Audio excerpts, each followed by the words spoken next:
ginagaya siya ditong part. And he reads me stories from a book and tells me joke he knew from his childhood. Oh, ang ginagawa ng papa? Ginagawa, iniilawan. Ay, iniilawan, ano? Sino nag-iilaw?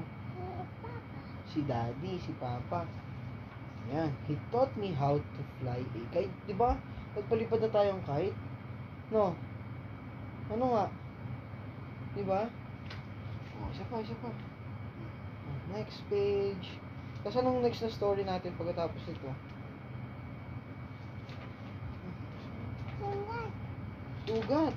He dressed my wound when he fell off my bike. When I fell off my bike. Yung sugat. May sugat siya. Anong ginawa ni Papa? Doktor. Ginamot. Ano? May bike ka ba? No.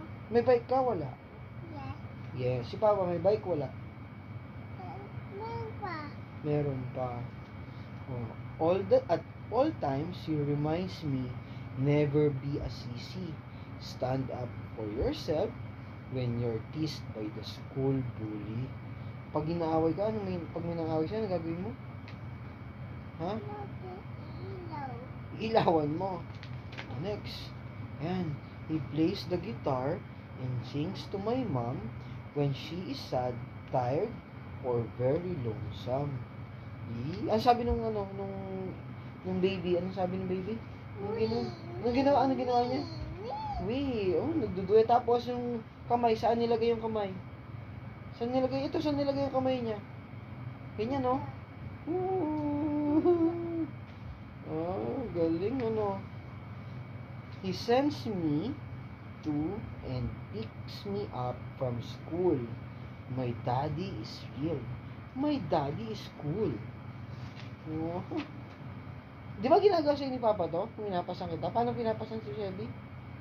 Oh, dito na yung these things he does mean more to me. My daddy's the best, the one and only. Paano? Ano sabi mo? The one and only. Ano? The one and only. Yan. Tapos na. Tapos na. Oh, thank you po sa gumawa ng story. Ano sasabi mo? Next. Next, anong story? Little hugis. Paboritong hugis. Okay. Anong gusto mo? Little hugis. Lakasan mo, halika dito. Anong gusto mo? Little hugis. Paboritong hugis. Sino nag-drawing nun? Ha? Sino nag-drawing yan? Papa. Papa. Yan, game. Paboritong hugis. Anong paboritong hugis mo? Now, clean. Anong gusto mong hugis? Clean na underwear. Clean. Clean, okay. Oh, sige. Ayan, ito daw po ang gusto niyang kwento. Ayan, sige. Ano sabi ng bata? Paano? Dito ka tumingin. Ano sabi ng bata? Bakit si Papa? Sa lahat ng hugis na natutuhan ko, bilog ang aking pinakagusto. Ano daw pinakagusto niya ng hugis? Ha? Bilang. Bilog. Ilang bilog yan? 2. 2 ba? O 1, 2, 4. 3. Circle. Circle, ilan? 2 circle. 3. 1, 2, 3. Okay. Maraming bilog na bagay akong nakikita kahit saan ako magpunta. Ano mga nakikita mo? Asan. Orasan. Ano to? Taga. Ano to? Ano to? Oh, sige, ilawan natin. Oh, ano to? Ito. Pera. Ball. Jolene. Ito, ano to? Pera. Ito. Masi. Manse. Ito, kalamanse. Ito. Piso. Ito. Yoyo. Ito, ano to? Yoyo. Ito, ano to? Masen. Ito. Bakwan. Ano to? Ino. Egg o sa Tagalog, eat, Yes. itlog. Lang. Ito. Masi. Ito. Lalat. Moon. Yan. Next. Yan bata. Bilog ang tumitiktak na orasan sa dingding. Papa. Oh. Papa, let me. Ha? Papa, let. Palit? Ano nang gusto story?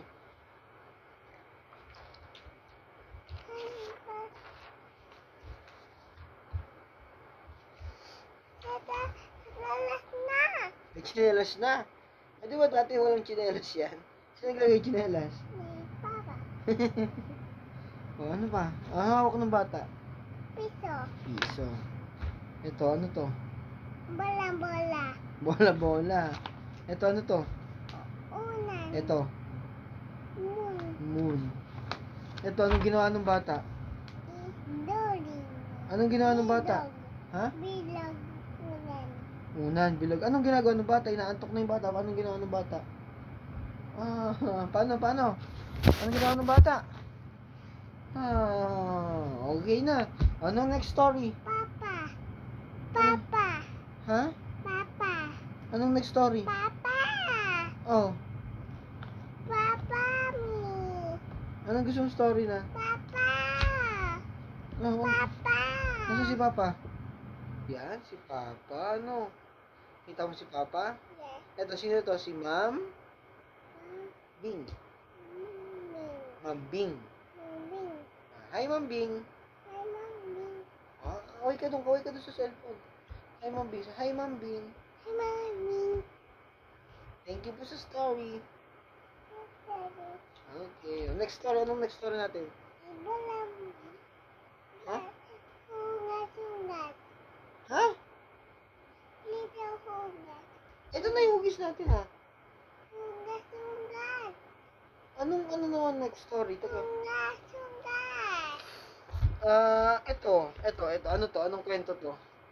Hungat-hungat. Ito, anong kwento mo na to? Anong kwento to? Hungat.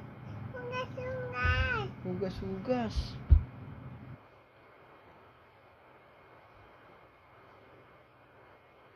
Hello. Puyo. Ito.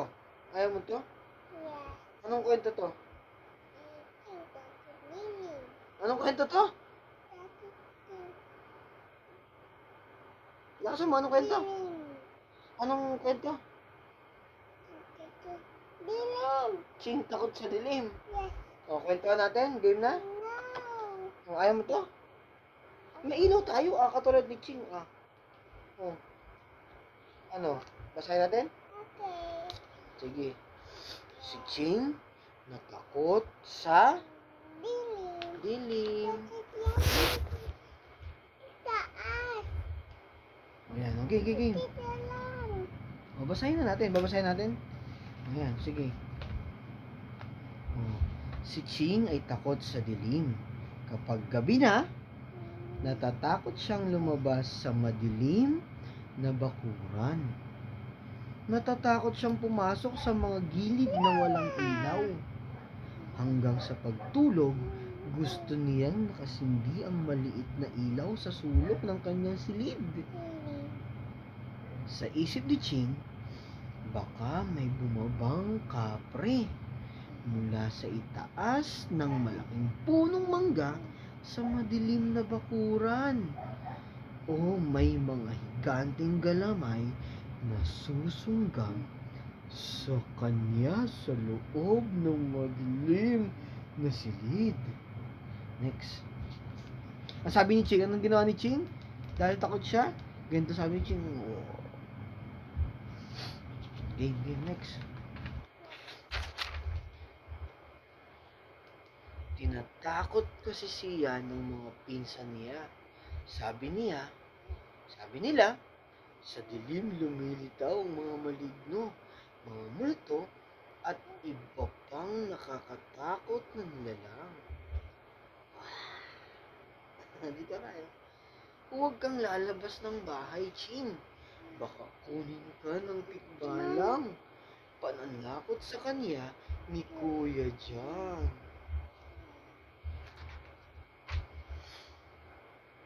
Pag nag-umaga na, pagsilay ng liwanag, malakas na ulit ang loob ni Ching. Naniniwala siyang nalulusaw sa liwanag ang mga maligno at kampon nito. Nang dumating ang kaarawan ni Ching, niregaluhan siya ng kanyang Tito Ed ng isang maliit na lente na may kasamang dalawang butera. Ano ang lente? Ito yun, oh, flashlight. May flashlight ka ba? Yang Ah. ito. Ayan, ano yan? Flashlight. Flashlight 77. Tuwang-tuwa si Ching pagdating ng gabi. Iwinasiwas niya ang liwanag ng lente sa dilim. Ano? Gumuguhit ang liwanag ng lente sa dilim sa bakuran. Ay, huwag mo silawin. Iniikot-ikot niya ang bilog na liwanag sa mga dingding ng silid. Kasama niya ang lente hanggang pagdulog. Ha? Takot niyo lang ngayon sa liwanag ko. Banta pa ni Ching. Sa mga di nakikitang maligno sa dilim. Mas malakas na ang loob ngayon ni Ching. Anong ginawa ni Ching? Gusto mong gawang kita niyan bukas? Ha? Sombrero? Papel? Bukas ha? Isang gabi, iniwan siyang mag-isa ng kanyang nanay sa bahay. Ulo. O Ching, pupunta lang ako sa tindahan sa kanto para magbayad ng utang. Paalam ng kanyang nanay. At umalis na ang kanyang nanay. Maya-maya, biglang dilim. Namatay lahat ng ilaw. Takot ka? Yang No, bakit? mana. Umaga na. Sana. Brown out! Anong gulat ni Ching? Agad niyang hinukot sa bulsa ang lente niya at Ching! Hinati ng sinag ng lente ang dilim. Pero teka, unti-unting lumalabo ang ilaw ng lente ni Ching hanggang mawala ang sindi nito. Ubus na pala ang baterya. Ubus na. Takot na takot si Ching. Napakadilim at wala pa ang nanay niya. Pumikit na lang si Ching at hinintay na dakmain siya ng mga malamig at mapalahibong kamay ng mga maligno. Wala, katakot. Takot ka? No. Bakit?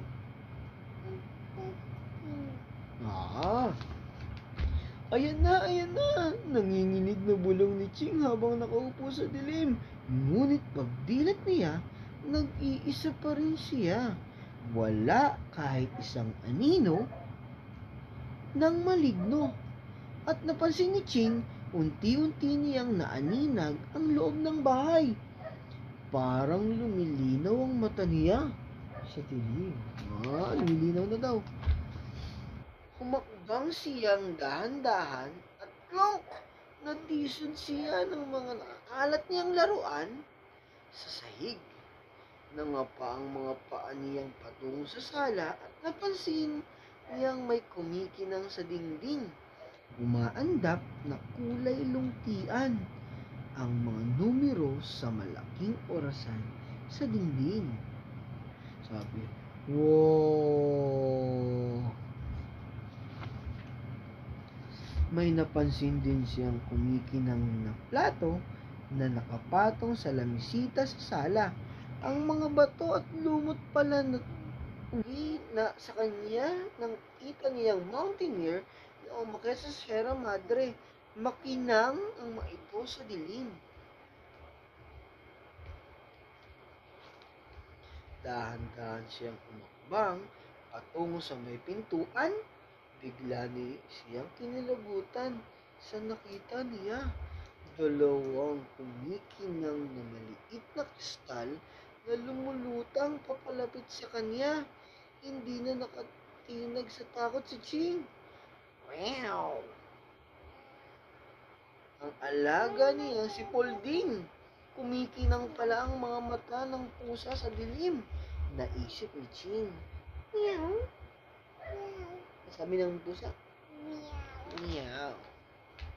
Hay naku, hay! Nakahinga rin siya ng maluwag. Naglakas loob si Ching na lumabas sa bakuran na aninag niya ang mga puno at halaman. Aandap-andap ang mga kandila sa bintana ng kanilang mga kapitbahay. Tumingala si Ching at namangha siya sa kanyang nakita. Milyon-milyong bituin ang kumikislap. Tumatawag ng pansin sa bughaw nilang langit. Parang milyon-milyong mga lente sa malawak na gabi. Napansin niyang isang bituin ang lumutang at dumapo sa puno. At may iba pang lumulutang-lutang na bituin. Mga alitap-tap. Mga may pakpak na ilaw kagita. Ang ganda pala ng gantong madilim. Ang dami palang makikita sa kahit madilim. Manghang sabi ni Ching sa sarili. Maya-maya pa, may naghiyawan sa mga kapitbahay. At halos sabay-sabay na lumiwanag ang kabahayan. Pati ang kinaching, anong nangyari? May ilaw na. Ano sabi? May ilaw na. Nang gabing iyon, hindi na mga maligno ang naisip ni Ching sa dilim. Dito. Bago siya mahiga, bahagyang binuksan ni Ching ang bintana at sinabi sa kanyang nanay, pakipatay na po ang ilaw sa gilid, nay. At tinanaw ni Ching ang mga bituin sa labas ng bintana. Bago siya pumikit at nakatulog ng mahimbing. Tapos na! Mother. Ha? Monster. Monster? Nasaan? Ito. Ilan ang monster? Ito. Dami. Dami. Are you sleepy? No. Sabi mo, bye-bye! Sabi mo doon, bye-bye! Sabi mo, bye-bye! Tapos na po ang story! Sabi mo, bye-bye ka na dito! Bye-bye ka na dito. Ayun o. Bye-bye! Tapos na ang story! Bye-bye ka daw! Eh, dito! Bye-bye! Bye-bye po! Huwag mo tutok! Bye-bye! Stop natin.